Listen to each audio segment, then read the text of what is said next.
All right, thank you.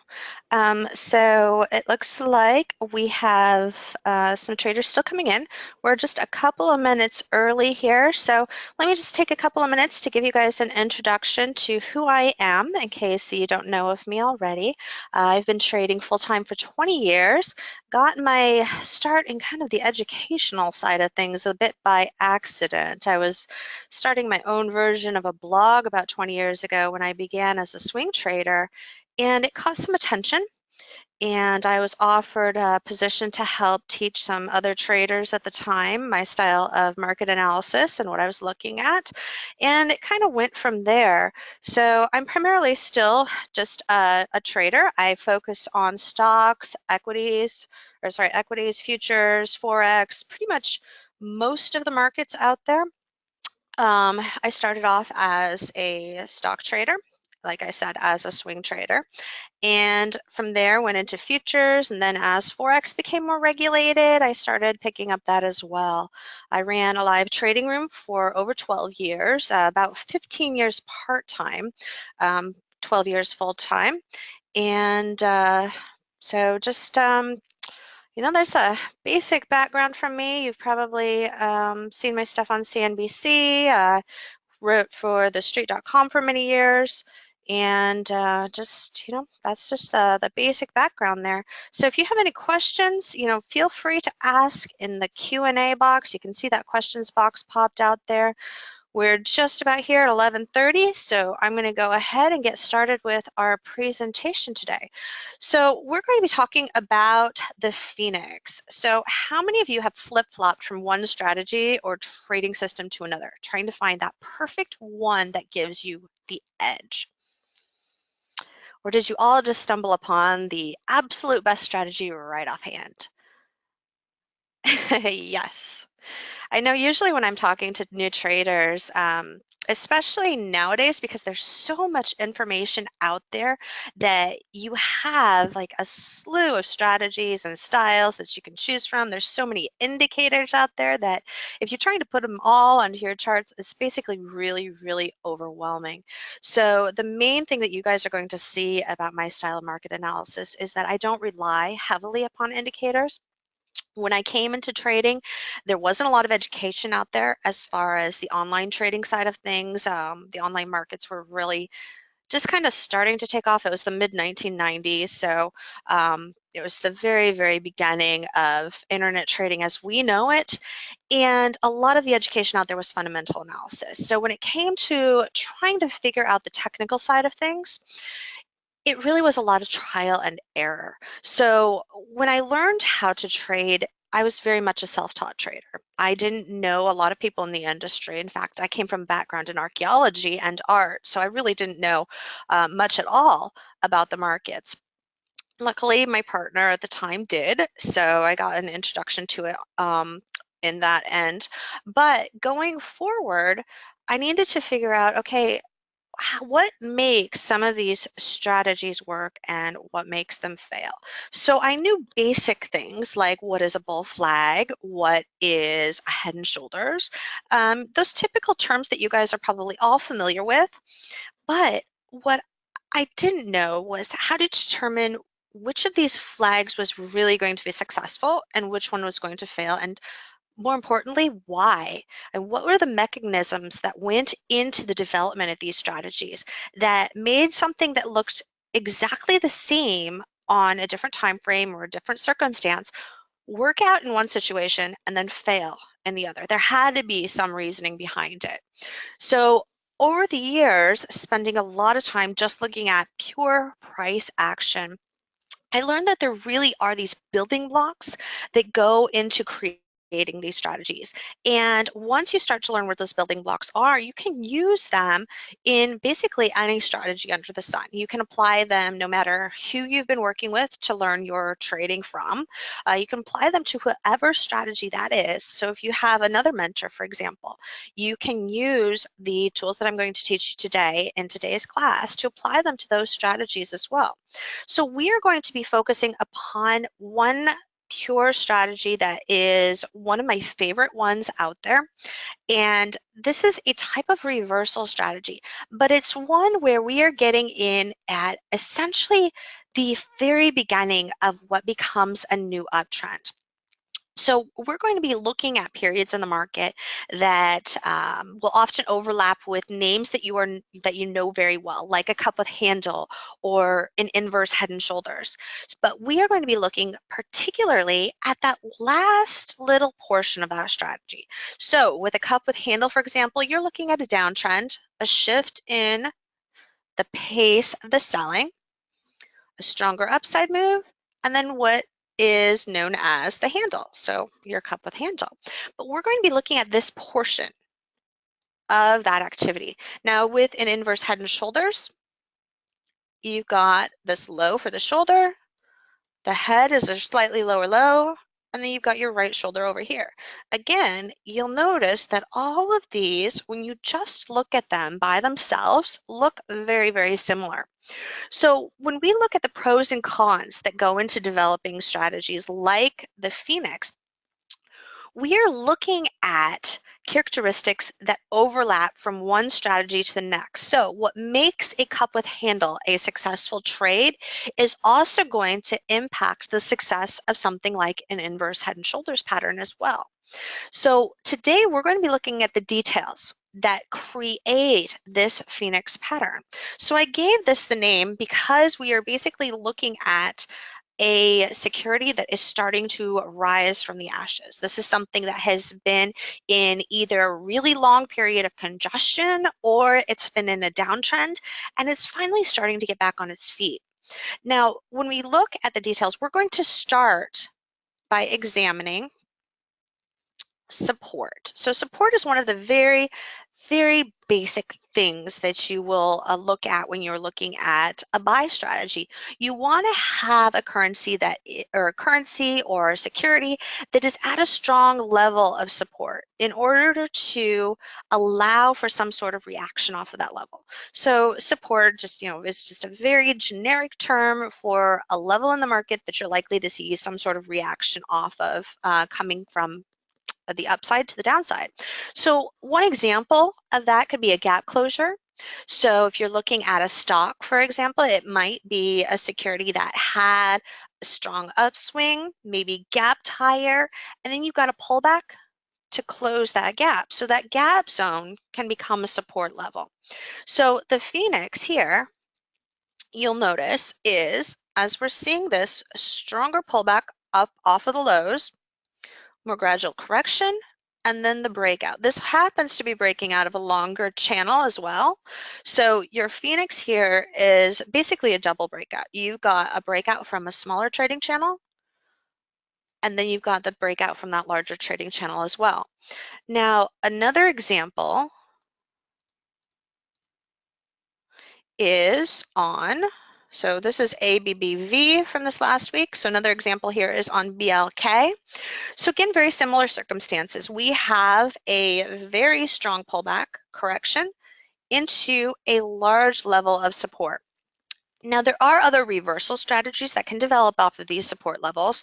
Things like the double bottom, you've got like a 2B where you have a low and a slightly lower low. And you can also get a strategy I call a momentum reversal where you can get 3 pivot lows. So the Phoenix is basically your first continuation after your major low. So you will have that bounce and then you're looking for the correction and then the continuation. This is a strategy that is really popular with a lot of newer traders, traders that maybe are still working on their understanding of trends development. So if you have a problem where you're constantly finding that you're seeing support levels happen and you're recognizing where those support levels are, but when you try to buy it, you're having difficulty timing your entry on that trade, and eventually it holds and keeps going. Well, instead of trying to take multiple stabs at that support level, this strategy gives you the advantage of being the first continuation in a very new trend. So a lot of times, you might not even have a higher high developed, but basically the congestion leads to the higher low. And then when it breaks out, then you have your first higher high. Sometimes this high is a little bit higher than the one before it, but basically you're creating your new uptrend by having a low and then a higher low, and then you'll have a high, and then the follow through will lead to a higher high if you don't already have a higher high already. So we're in those very new phases, and it's great as like a secondary trade. Instead of trying to time the absolute pivot low, you're going for something that already has additional advantages and is already showing strength and a reversal on it. So that next thing that we look at to tell us what that strength is we're going to look at the trend development and then the momentum. So trend development going into a Phoenix is usually going to be a downtrend, or it can be a sideways trend. So you might have a trading range where the Phoenix forms essentially like this. You got this back and forth action, and then you get this more gradual pullback here. So this is where momentum starts to come into play. And momentum is the rate of change that you have in the price action on a security. It's something when I was first trading, even during like those first 10 years, you really didn't hear about. Traders didn't talk about momentum. They talked about things like support and resistance, but for some reason, momentum and pace was just not recognized whatsoever. This struck me as really strange when I was talking to a lot of additional traders, because to me, coming from a background in the arts, it seems really obvious when you're looking at comparing each of these moves on the downside, these impulse moves, and you're looking at how fast it went from one level to the next level and paying attention to the shift in that momentum, you could really get a strong feel for when a reversal was going to occur. So when we're looking at the momentum for a Phoenix, like you can see here on Square, we're looking for situations where we end up getting these stronger bounces off of support. And sometimes it can still have a pretty strong move into that low, but you want this upside move off of that low to be equally strong, if not stronger. How do you know if it's strong enough? Well, that's actually a pretty simple question to answer. If you go and look at back and forth action in a security, you're going to find areas where you see V's and inverse V's forming. So you'll find like these pivots back and forth. So go back in time on your chart, look for levels that you see those pivots forming, and then compare the current momentum to those average moves back and forth within those V's. If the move off of that low is as strong as each side of those V's, then you're in a good position for a Phoenix to develop. The next thing you want to see is a more gradual trading channel form. What you'll notice very quickly on this is that if you look down on the smaller time frames, you can still see these smaller back and forth V's forming. What's key here, though, is that now you've got some lower highs, lower lows, and your basic channel here has shifted. So when you look at the overall channel, connecting those highs, connecting those lows, transecting that channel, you have a momentum shift. And this momentum shift is very, very essential to have a successful Phoenix strategy work out. Whether that Phoenix is the handle with a cup and handle or that right shoulder of your inverse head and shoulders, you want that slower, more gradual momentum. Now, the pattern that can form within this period of congestion can shift. You can have different examples of how that pattern will form, and we'll look at that here in just a couple of minutes. But first, what I want to show you guys is the next thing that I use in my technical analysis. And that's something that I really simply just call time development. So here's another thing that a lot of traders don't pay attention to. And I've never seen it taught anywhere else, but hopefully you guys are going to learn something really cool here today that's going to help you with your trading going forward. And that is paying attention to previous periods of congestion or previous corrections following previous impulse moves. So terminology, an impulse move is your basic strong move that is happening between periods of congestion. So when we have an impulse move, like this one here. And often these are 3 to 5 bars on many of your time frames, and then you'll have this really strong strength.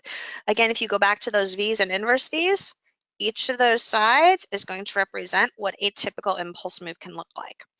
Now, or you can also go and look at a trend and look at each of the waves higher or lower within that trend. And those are each going to be impulse moves as well. Now, what we want to look at next is the correction that follows some of those previous impulse moves. And again, you're probably going to have to go back in time looking at previous price action here. What we want to see for the Phoenix is an impulse move in the past where you are seeing the same amount of price movement over the same amount of time. So go back and look for impulse moves that are really comparable to that. And then look and pay attention to how long it took those corrections to form before they offered another impulse move.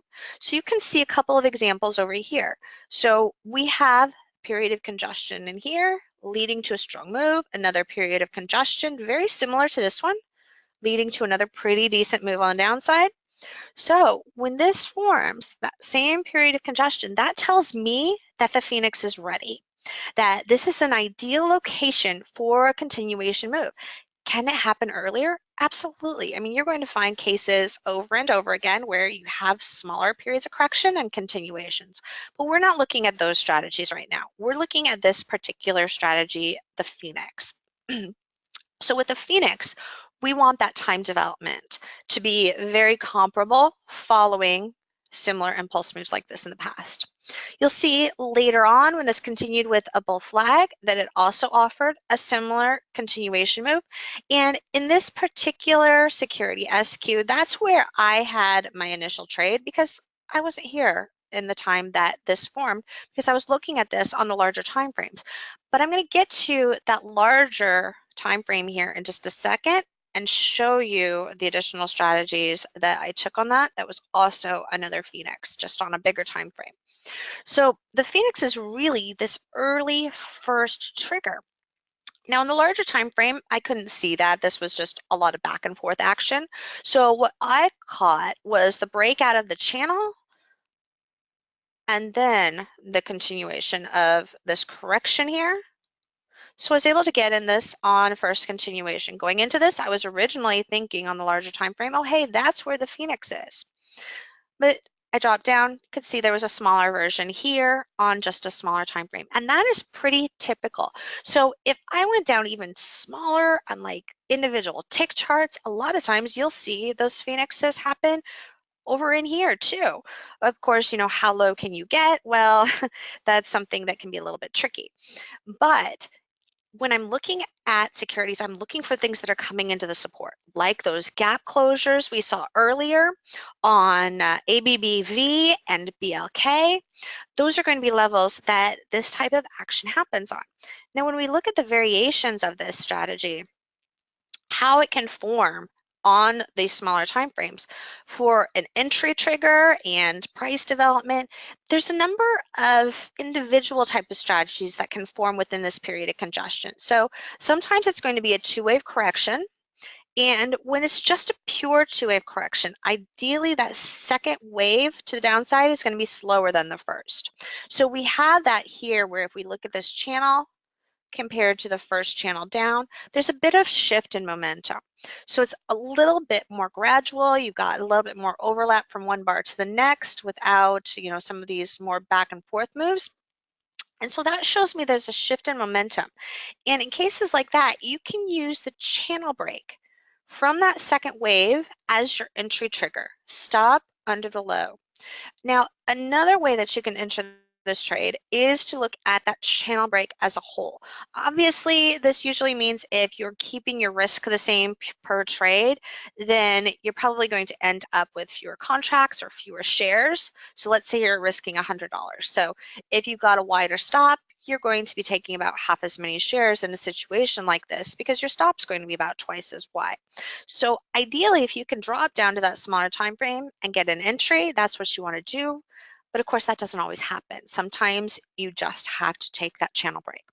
Now, alternate ways that you can see patterns form in here within that period of congestion is you can get that shift in momentum and you can get a smaller phoenix happening within the larger phoenix. So it will usually look a lot like this, and you can get that additional continuation. And sometimes it looks like an inverse head and shoulders as well. So it can come up, have that two-wave correction. Many times at this point by this head, the time development that I talked about earlier isn't quite ideal. So it can take that additional move with this other shoulder here, and hence a smaller phoenix within the larger phoenix, to really get things going. And when that happens, you can use a stop under that shoulder over there instead of using it under that entire period of congestion. This is going to make a massive difference in terms of what your reward is going to be on those trades, because by keeping these tighter stops, you're able to take much larger positions without increasing your risk on the position. And your odds of this stop hitting here versus this stop hitting here is very minimal. It's not going to be much of a difference at all. So I will almost always use that tighter stop. Now I'm going to show you guys what that stop looks like here on the next chart. So you can see that here in each of these examples. So here I'm not using underneath this entire congestion. I'm using under this low for the initial continuation move. And then as it moves higher, you can adjust your stop, or if that's where you get into your position, that's where you can use your stop as well. Now let's look at target levels. So when we're looking at the target level on these phoenixes, there's one core level that I will look for about 90% of the time, and that's going to be a measured move. So a measured move means I'm looking at the impulse move, and then I'm looking at that continuation move. And that's going to be the target that's going to hit most of the time. So that's my ideal initial target. Now, on this one, I took it as a phoenix on the larger time frame, which is basically your shoulder over here for a little bit of a bigger head and shoulders. And so I was using this impulse move and then looking for that continuation of that move. So the typical target level is going to be 100%. Here's the tricky part though. If this momentum breaking out of that phoenix is slower, it might have a harder time getting to that 100% level. Sometimes what that means is it can pop up, it might base again, and then eventually go to it. And in that case, you would be measuring from a higher level to get that measured move. Or if momentum is slower, like what can happen is if you have a phoenix where the momentum on the downside is pretty strong to begin with, and you're just looking like at a corrective move within a larger downtrend, then that's what can happen with those phoenixes. So they might still give you a phoenix, but they might only go to like the 76.4% level. I'm actually going to show you guys an example of that here from today in just a couple of minutes. So let's look at this on the larger time frame. So here's the 10-minute, and here's you can see, the original trade that I saw. Again, I just wasn't here in time to get the first one, but here's the one that I caught. And so here was the initial measured move on that level. And then what you'll notice is that I was also watching the larger time frames. So on the larger time frames, it had these nice additional waves down. And even though this was a really good resistance level, it still had the potential for another larger phoenix a little bit later on. So let's go through those building blocks that we talked about earlier.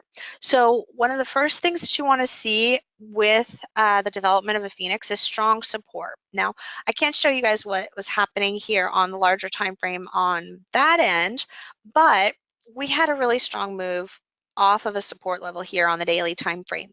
And what we look for next is going to be the trend development. So this had already had several waves of downside.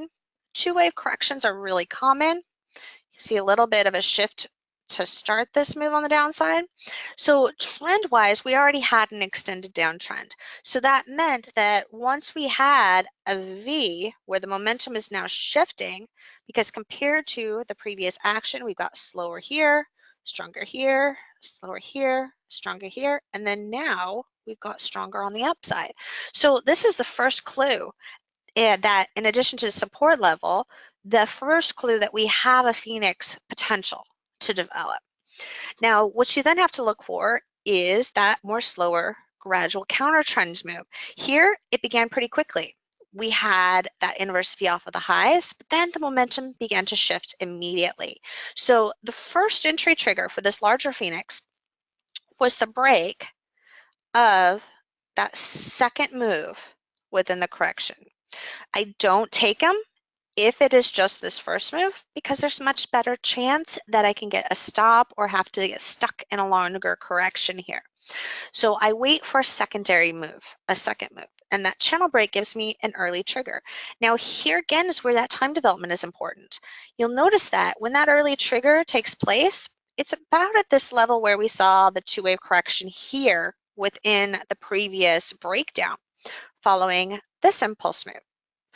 But it took a little bit longer before the momentum really began to pick up on the downside.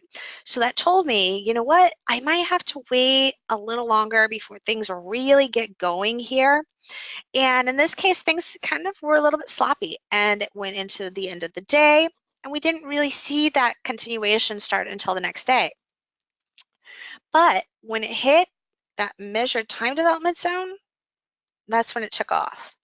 Now, when we look at target levels, you can see here that this went very quickly, but it fell short of the absolute measured move. Let me actually erase that so you can see that here. So here is what would have been that first target level.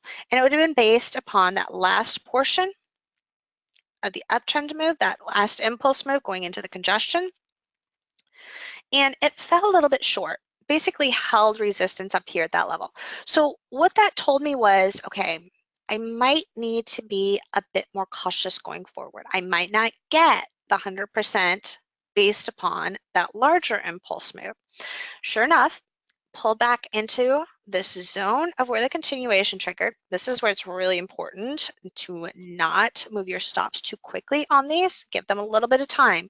I always wait for one pullback, and then as that moves higher, I adjust the stop under that low.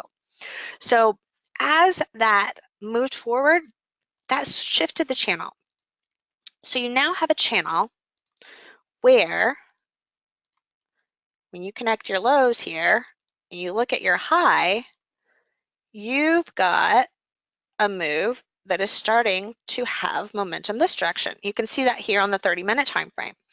So this becomes a situation where instead of looking for that 100% on the larger time frame, I'm looking for that 76.4% level instead. So this chart was actually taken right as I got out of the position. So you can see here that price and where it was. Also, momentum was shifting as it was coming into that zone with a lot of previous highs here that were forming on the daily time frame that go way back. So there was a lot of resistance at that level as well. So that's another thing that you can watch. Make sure that you don't have it right away if you're looking for that 100% level. And if you do have it, you might need to get a little bit closer. Now, I want to show you guys something here in the reverse. So the opposite of the Phoenix is the Avalanche.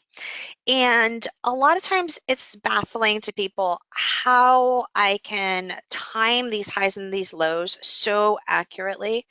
And it really comes down to understanding momentum and seeing these patterns repeat over and over again. So the Avalanche was given its name for this very reason. It is often a strategy that leads to massive breakdowns, especially if it starts off a little bit slower than bases. Then it can lead to this really strong drop. It's called a shallow avalanche, and the opposite, of course, is the shallow Phoenix. And that happens when you get these V's off of the lows, but there might still be a lot of overlap as it is coming off of that high, off of the high in the case of the Avalanche, off the lows in the case of the Phoenix. And then it will still shift that momentum here, but those often lead to the strongest breakdowns, the strongest continuations. So the Phoenix, you can actually have the same type of thing happen in reverse, but with the avalanche coming off of the highs, a lot of times it's become accelerated because you have a lot more panic than you do people that are buying something. So it develops a lot more quickly. So you can see that same two-wave development here for the trigger. And then in this case, there was also that continuation move for the breakdown. Now, let me show you guys an example from today really fast. So this is in Gap, which ironically has the same name as the strategy that I traded. So I do a lot of gap trading where I am looking at things that have gaps strongly in the morning, and I'm looking for trades based upon those gaps. Now, a lot of times the gap trades that I take are actually in the direction of the gap. So for example, a gap on the downside, especially one that had been moving prior to the gap, is usually something that I'm going to be looking for continuations on the downside. When those gaps are much larger than average though, and they're coming into support levels, like you can see here on the 30-minute time frame, then you can get reactions off of those levels of support. So again, support is key to the development of a Phoenix. Momentum is next. In this case, we have a really strong momentum move here on the 100 tick coming off of that low, and this helped lead to the development of the Phoenix that we see happening here shortly after the open today. So most of the gap trades I'm getting into within the first 10 minutes of the day, and I'm usually using tick charts because I can see these back and forth swings a lot more clearly than I can if I'm just using a time frame chart. Now, here you have again a Phoenix within a Phoenix, a much smaller Phoenix within this larger Phoenix. Now, because this gap trade actually goes against what's happening on the daily time frame, meaning it had two waves higher on the daily time frame. It had already had a reversal off the highs where we've got some momentum reversal, then we've got a 2T with a slightly higher high. So overall, this has a lot of potential that it can struggle with the upside move. So in a Phoenix like that, I'm usually looking for smaller targets. I'm not usually looking for 100% level. I'm usually looking a little bit closer, and I'm paying a lot of attention to where resistance levels are and where momentum is. So with this particular example, we had initial resistance at this level here. So I took off part of the position as it was coming into that resistance level because the momentum was shifting. Now I still figured we would get a little bit more out of this, so I wanted to see when this does a two-wave correction next, is it going to be able to lead to a little bit of more of a continuation, or is it not? So a lot of times with the Phoenix, especially if you guys have sat in on my Phoenix classes lately, some of the more recent ones, you'll see that some of those will have a Phoenix, and that second impulse move just can't measure that first impulse move. So what it will do is it'll basically have a one wave and a two-wave correction, and then it will have another attempt at an impulse move. That's actually fairly common. It's not like it happens with every Phoenix, but it's not unheard of as well. So if you go back and you have time to, check out some of the other classes that I've given or come to join me on Fridays for Forward Focus, you'll see examples of that. So what happens there is that now I'm looking at that continuation as well, and where additional resistance levels are going to be. If I pull up the charts really fast, I'll show you guys a little bit of a trick that you can use to see that. Now, I said that I don't use a lot of indicators. First off, that was the very first thing I mentioned, but there is one exception, and that is Fibonacci. And the reason that I use that one, maybe it was because I had an introduction in my art studies, but also because it works incredibly well. It's one of those tools that's not going to clutter up your charts. You're still going to have plenty of room on your screen, but it can give you an additional confirmation that you are really visualizing things properly. Now, over time, you're not going to have to use them. Over time, these levels are going to basically stick in your mind, and you won't have to draw them on the charts. But to add additional visualization, they're really helpful. So there's a couple of them that you can use. You can use the typical Fibonacci retracement levels. So those will give you levels past your 100%. So here's that initial impulse move. So what you'll notice is that the first one pauses at that 0% level, and the next pause is coming into that negative 38.2% level. I apologize, my colors are a little bit lighter here. This is what I usually use on my own charts because I don't want them to really pop out too much. But another one you can use, and this is particularly helpful with a Phoenix, is the Fibonacci extension. So basically that's a 3-point type of Fibonacci tool. You're going from the low of the impulse move to the high, and then I'm using that last pivot low within that Phoenix to give me the additional target levels. So you'll see here that in this case, it stalled right at the 76.4% level. We had additional pauses at some of those earlier levels, but the 76.4% one was the one that held.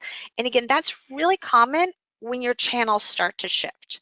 So if you see an initial impulse move and the overall channel shifts, then a lot of times I will go for that 76.4% instead of going for the 100%. And many times you also see momentum shifting again as it's coming into that level, offering additional confirmation. So a really good example here just from this morning of a Phoenix that I traded, and some other examples from trades throughout the last couple of weeks as well. So what's really interesting with the Phoenix and all of these strategies that I use is that they're really timeless. So these are ones that I've been using for decades, and there's not much that has changed about them over time other than just deeper level of understanding that has gone into them. And they're really easy trades for new traders to start to learn. So if you're looking for that key pattern to kind of build off of, this is one that I use with most of my individual trading clients that I work with. So most of the people that I mentor on an individual basis, we start out with the Phoenixes and the Avalanches. TJ asked, do Fibonacci extensions work for Avalanches too? Absolutely. So everything that you are using on the buy side, you can flip over and use on the sell side. So everything that I talked about today with the Phoenix, you just take it and you flip it over. In fact, you can do screenshots of things like my Phoenix classes, flip the charts over, and you're going to see the same thing. So all these tools can be easily reversed. Now, I want to share with you guys something that is something that I've put together here over the last couple of months. So I've been teaching and working in the markets for about, well, it's over 20 years now. And all the time I'm asking for, what's your newest material? What are the newest courses you have out? How can I learn more about this? And how can I learn more about your style of market analysis and apply it to my own trading? So I have a boot camp that I created late last fall, and it consists of 6 weeks of self-paced video boot camp sessions. So each of those sessions is 2 to 2.5 hours in length. So basically, take what you've learned today and increase that substantially. So I've been here chatting with you guys for about 40 minutes, maybe not even quite 40 minutes yet. And I've shared with you guys a lot of information already, and I know I'm seeing you guys posting on that as well. And if you go and take that and add to it, basically this market timing bootcamp is over 14 hours of additional education. So it goes into more detail on those building blocks that I've discussed earlier, things like time development, tools that you can use to help understand time development better, things like trend development. Now, there's a bit of overlap in how I approach trend development that you will also see to some degree in Elliott Wave, but what will stand out is that there's also a lot of differences. So Elliott Wave is the type of trend development and analysis that a lot of traders will be most familiar with and that they will know the best. But there's actually a lot of things that you can learn about trend development that is not covered in Elliott Wave. And if you follow the basics of Elliott Wave and try to apply that to the markets, you might be in a lot of trouble because of how trends develop within certain patterns and certain cycles in the market. You don't want to stick to purely thinking, oh, trends are 3 waves with 2 waves correction. It goes much, much more in depth than that. So this boot camp goes into that. So in addition to the 6 weeks of videos that you can do and go through, I've also included my market timing playbook. So the playbook is over 200 pages, goes into strategies like the Phoenix. It covers the core parts of price development that I'm looking at, those building blocks of price development, but it also goes into applying each of the strategies. So looking at where do you enter them, where do you place your stops, where do you look for your target levels, and it gives trade examples for each of those strategies. Now, most trades are not perfect. You are going to have pros and cons on all of those trading strategies that you take. So the playbook goes into identifying what are the most important pros and what are the most detrimental cons to these strategies. So where do I need to watch out? What risk is going to be involved in this particular trade that I'm looking at that I might not see immediately? So it shows trades in all of their glory, and both on, whether they are perfect strategies or they have additional cons to them. We even saw that, throughout today's session, some of the cons that can affect the target levels that you might be looking for on a trade. So it goes into that in a lot more detail, and it includes my 5 technical signals you cannot trade without textbook and worksheet. So this is a college level textbook that you will receive as part of the boot camp. And the textbook has reviews at the end of each chapter that you can work your way through, along, of course, with the answer guides. And if you have any questions as you work your way through this boot camp, you can email me directly, and I will be the one responding to your emails. So if you were to take this in a physical format with me and pick up each of these additional bonuses that I've added, you're basically looking at over $900, close to $1,000 for the separate retail value on this. But today, you guys have the chance to pick it up for $197. So my work buddies here aren't too thrilled with the price on that, but I want to give you guys all the opportunity to also participate in this boot camp and have advantage of it, your access to it. So you can go pick up your copy of it at www.tonihansen.com/5. 5 actually refers to those building blocks of technical analysis that I was talking about. Now, the 5 technical signals and the 5 building blocks that I was originally working with in my trading are no longer just 5. I've actually added an additional 1 that is in there. So it's really 6 now, but just for ease of access, you can still access it at tonihansen.com/5. So you will get the 5 technical signals you cannot trade without, the market timing playbook, and those 6 weeks of video bootcamp sessions. So I want to thank all of you for joining me today. And if you have any additional questions, we have a couple of more minutes here that I'm happy to answer those questions for you. So you can post that in the questions box there as well. I'm getting a couple of questions here regarding the trade development. Let me pull up, I want to show you guys an example here. So when we go and look at the one on BLK here and look at the development of that Phoenix, what you guys can see is that on the daily time frame, it came after this first strong reversal here. So you really had a strong support level. So the question was, why is it a Phoenix when you're dealing with a larger uptrend? So the Phoenix is basically taking advantage of this deep V correction into a support level. So a lot of times a phoenix can be something that happens on a smaller time frame, even if the larger time frame has a trend that's working against it. Because when we go and really look at this trend now on the smaller time frame, we have a pretty massive pivot that took place on BLK into the support level. So we're really looking at that first major level of support as this trend corrects. So a lot of times you can get phoenixes that will serve as continuations of a larger trend. You know, here's an example of a phoenix down here.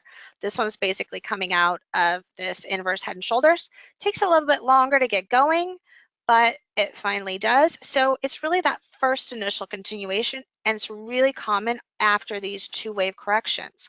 So that's what we're looking at in terms of the trend development. We're really paying attention not only to what's happening on the larger time frames, which can have an impact upon the target level you might be looking for on a phoenix, meaning if the support level on that larger time frame is not as strong, if the trend is not on as large of a time frame, then we might be looking for a phoenix that is really just part of a smaller correction in a larger downtrend. So you can get a phoenix, for example, where you have a downtrend and then you get a bounce, you get the phoenix formation, and then you get another move back to the lows, and then you can even get another phoenix back to the highs where your momentum starts to shift at the lows. This is really common at support. So a lot of times you might have these early phoenixes where the larger momentum is still very, very strong, and the larger uptrend might be in play here, and you're looking for a move that can now turn things back around. So this momentum off the highs might be very, very strong, just like it was on GPS on the daily time frame, or BLK here on the daily time frame. So where the uptrend is already in play, so you're not basically getting, you know, coming out of a larger downtrend, but you are coming out of a sharper downtrend as a corrective move. So in the early phases, if this momentum is as strong on the downside as it was on the upside, this might only just hold within this larger channel longer. So the phoenix is something that ideally you want it to be in the lower ends of this pullback. So if you get a pullback, let's say this is your uptrend move, you want it to be happening at a lower level of support so that there's room for it to move and to continue higher.